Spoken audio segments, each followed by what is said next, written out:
Hello ladies and gentlemen, and as always, thank you for watching. Right now I'm headed towards Cape to perform a winch out on a customer with a rental vehicle.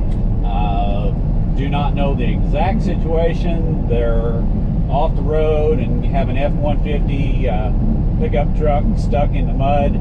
That's all I know. I don't know if I can get easy access to it from the road. Just don't know. We'll find out when we get there.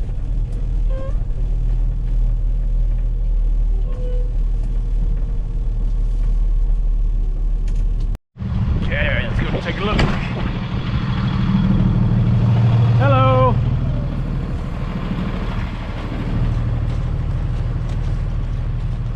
Well, I definitely don't want to get my truck off in here.